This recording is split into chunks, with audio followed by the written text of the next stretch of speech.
In 1942, deep inside Dachau concentration camp, Nazi doctors began injecting prisoners with a substance they believed could unlock the human mind. It wasn't anesthesia. It wasn't for healing. It was mescaline, a psychedelic compound known for inducing hallucinations, paranoia, and ego death. The prisoners didn't volunteer. They were political captives, resistance fighters, and Soviet POWs. The experiments were brutal. Some subjects screamed for hours. Others sobbed uncontrollably, speaking to invisible figures. One man begged to die after a single dose. Another sat in complete silence for 10 straight hours, eyes wide, mumbling numbers. The SS doctors weren't disturbed. They were fascinated. They wrote down everything: dosages, reactions, emotional shifts, changes in obedience and suggestibility. They were hunting for one thing: a chemical that could erase resistance, a substance that would make truth impossible to hide. When American troops liberated Dachau in 1945, they found the files. Hundreds of pages. Clinical notes, chemical logs, behavioral analyses, all meticulously preserved. Instead of destroying them, U.S. intelligence brought them home. The documents weren't discarded. They were studied. And in them, American agencies saw something they couldn't ignore: a roadmap for psychological warfare. In 1946, the U.S. Navy launched a covert research effort called Project Chatter. Its goal was simple: explore drugs that could be used in interrogations. Where did they begin? With the very same compounds tested at Dachau: mescaline, scopolamine, and later LSD. Navy chemists combed through the Nazi reports, translating dosage charts and symptom logs. They recreated the experiments, first with animals, then with enlisted men, psychiatric patients, and prison inmates. Some of the subjects volunteered. Others didn't even know they were part of an experiment. At a naval hospital in Maryland, one sailor was given a mix of scopolamine and barbiturates, then interrogated for over 16 hours. By hour 6, he could no longer distinguish dreams from memory. By hour 10, he was hallucinating spiders crawling on his chest. No one intervened. Project Chatter was just the beginning. The real turning point came in 1953, when the Central Intelligence Agency launched something far more ambitious and far more secret. It was called MK Ultra. MK Ultra wasn't just a single experiment, it was an umbrella project, a massive, decentralized program involving over 150 sub-projects run through front companies, hospitals, prisons, and universities. It had one mission: to master the human mind. Under the direction of CIA chemist Sidney Gottlieb, MK Ultra pushed beyond the boundaries of science and ethics. They tested LSD, mescaline, barbiturates, amphetamines, electroshock, hypnosis, sleep deprivation, and isolation. Sometimes separately, sometimes all at once. Many of the subjects had no idea what was happening to them. Prostitutes, mental patients, military volunteers, and even random civilians were dosed without warning. In one operation, the CIA ran a fake brothel in San Francisco. They called it Operation Midnight Climax. Men were brought in, drugged with LSD, and watched behind one-way glass while agents observed their behavior. But the CIA wasn't only interested in recreational chaos. They wanted obedience, total psychological collapse, a way to erase memory, alter behavior, implant ideas, maybe even control someone enough to send them on a mission they wouldn't remember. And again, they turned to the Nazi archives. Mescaline, the drug used on prisoners in Dachau, was studied alongside LSD. Internal memos noted that mescaline created high suggestibility, identity disintegration, and visual hallucinations. To the CIA, that wasn't a danger. That was a tool. They began referring to these substances as truth drugs, but what they were really after was something darker, a chemical key that could unlock a person's identity and leave the door wide open. The connection to Nazi scientists wasn't just theoretical, it was personal. After World War II, under Operation Paperclip, the U.S. brought over more than 1,600 German scientists, engineers, and doctors. Many had worked directly for the Nazi regime. Some were implicated in war crimes. Among them was Dr. Kurt Blohm. Blohm had served as the Deputy Surgeon General of the Third Reich. He had overseen biological weapons programs and advocated for using plague and anthrax on enemy populations. At the Nuremberg doctors' trial, he admitted to planning experiments on concentration camp prisoners using nerve agents. He was acquitted. And then, shortly after, he was hired by the U.S. Army Chemical Corps to consult on biological warfare. Another figure was Dr. Hubertus Strughold. During the war, he supervised high-altitude and freezing experiments on prisoners at Dachau. Subjects were placed in vacuum chambers until they collapsed. Some died from embolisms. Others were dissected afterward for internal analysis. Strughold was never prosecuted. Instead, he became a pioneer of aerospace medicine in the U.S. He helped NASA develop safety systems for spaceflight. For years, he was honored by the American scientific establishment. A library was named after him. His past was quietly ignored. And it wasn't just two men. Dozens of Nazi physicians and chemists ended up advising U.S. intelligence and military projects, including the early chemical programs that laid the groundwork for MKUltra. Some of the very same scientists who had tested mescaline on prisoners in Germany were now shaping interrogation policy in America. In November 1953, MKUltra claimed its first known death. Frank Olson, a civilian biochemist working with the CIA's Special Operations Division, attended a retreat at a cabin in Deep Creek Lake, Maryland. Without his knowledge, he was given a glass of Cointreau laced with LSD. Over the next 9 days, Olson spiraled. He became paranoid, disoriented. He told his wife he was having a breakdown. He confessed to a colleague that he had doubts about his work, particularly about the experiments being done overseas. Olson had been involved in developing aerosolized toxins, biological weapons, and interrogation drugs. He had been exposed to some of the most disturbing corners of MKUltra's foreign operations. Programs that involved human experimentation in Germany, Japan, and Southeast Asia. 9 days after he was dosed, Olson fell to his death from a 10th-story window of the Hotel Statler in New York City. The CIA said he jumped. Later investigations suggested he may have been pushed. It would take decades before his family learned the truth. In the 1970s, after a wave of declassifications, they discovered he had been drugged. In 1994, Olson's body was exhumed. The forensic pathologist concluded that injuries to his head were consistent with a blow before the fall. No charges were filed.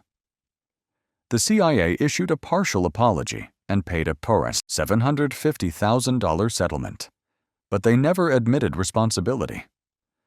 Frank Olson wasn't the only casualty. He was just the one who couldn't be hidden. As MKUltra expanded through the 1950s and into the early 1960s, the CIA's operations grew bolder, stranger, and more disturbing. One sub-project tested the effects of LSD on children with schizophrenia. Another focused on psychic driving, a method of erasing thought patterns through repeated messages played for hours or days while subjects were kept drugged and immobilized. This was spearheaded by Dr. Ewan Cameron at the Allen Memorial Institute in Montreal, Canada. Cameron was funded covertly by the CIA through a front organization called the Society for the Investigation of Human Ecology. His patients were never told they were part of an experiment. They came in seeking help for depression or anxiety. Instead, they were put into chemically induced comas for weeks at a time, shocked with high-voltage electrotherapy, and exposed to endless recorded messages meant to reprogram their minds. Some forgot their names. Others forgot their families. One woman reportedly emerged from treatment unable to use a fork.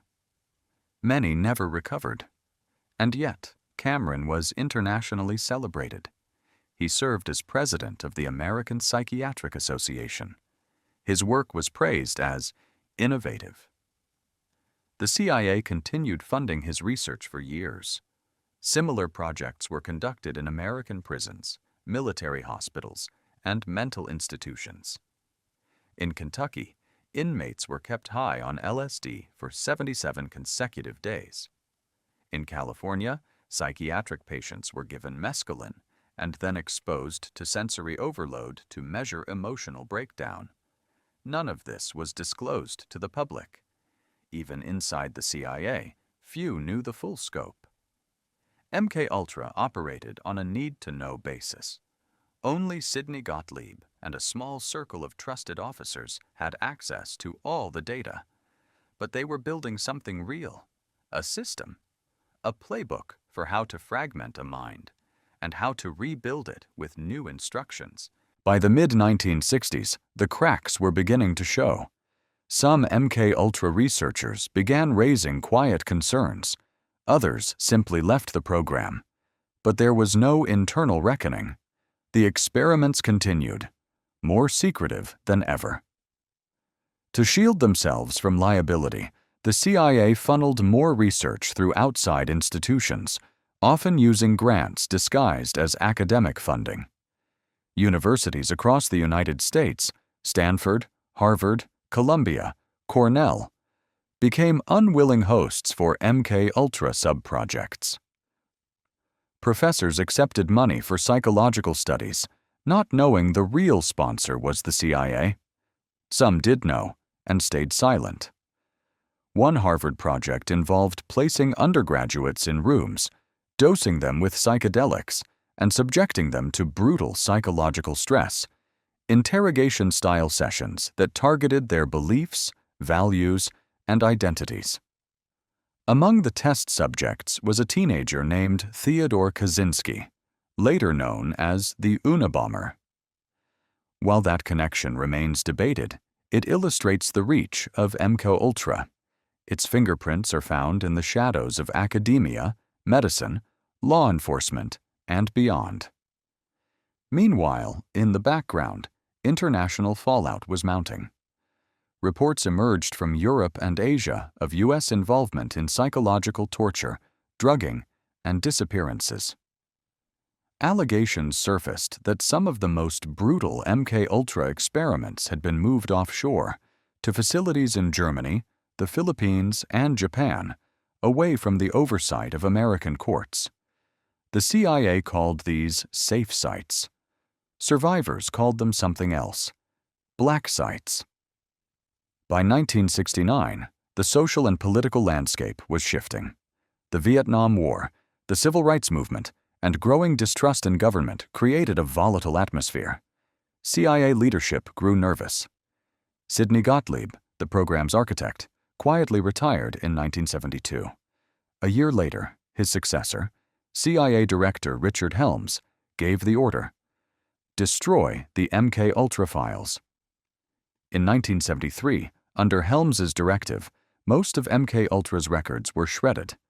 Orders were carried out quickly and without oversight.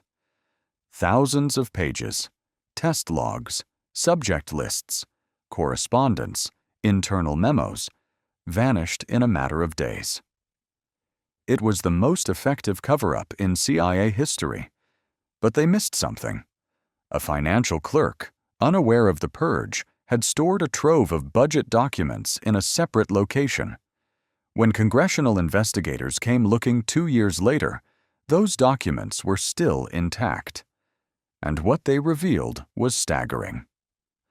Over 80 institutions had been involved in MKUltra.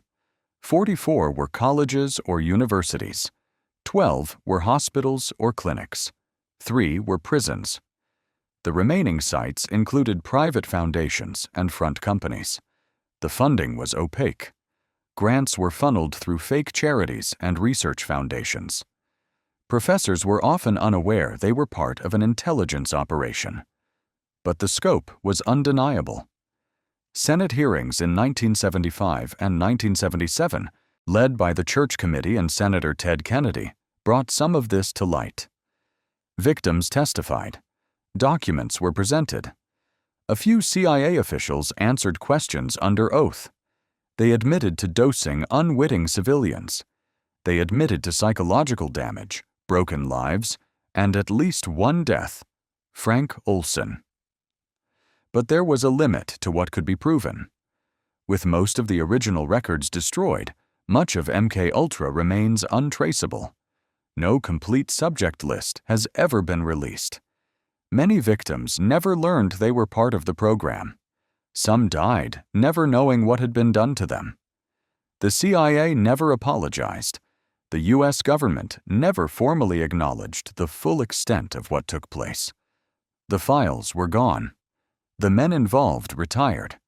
The program, at least officially, ended. But the legacy of MKUltra and its origins in the nightmare labs of Nazi Germany was buried just beneath the surface. What began in a Nazi concentration camp, a few injections of mescaline into helpless prisoners, ended up shaping the policies and behavior of one of the most powerful intelligence agencies in the world. Dachau's doctors wanted to destroy the will, to dissolve identity, to see if a human soul could be chemically dismantled. The CIA took that blueprint and refined it, funded it, and scaled it into a multi-decade program that targeted thousands of people across the globe. The moral argument, that we had to understand these methods before our enemies did, faded with time. What was left was a long trail of damaged minds, broken families, and a government that prioritized secrecy over accountability. Some of the Nazi doctors were never punished. Some were rewarded. They retired peacefully in the United States, honored by institutions that never asked questions. Their knowledge, stolen from suffering, lived on in American laboratories. And for many years, the public didn't know. Even now, what we know of MKUltra is incomplete. There are still redacted files, still names we don't have, still stories buried in sealed archives. It's possible, even likely, that aspects of this research continued under different names, different funding, and deeper layers of secrecy. The U.S. may have defeated the Third Reich on the battlefield, but in the shadows of psychological warfare, the line between victor and inheritor blurred. The question that haunts MKUltra isn't just what we did. It's who we became after we learned how.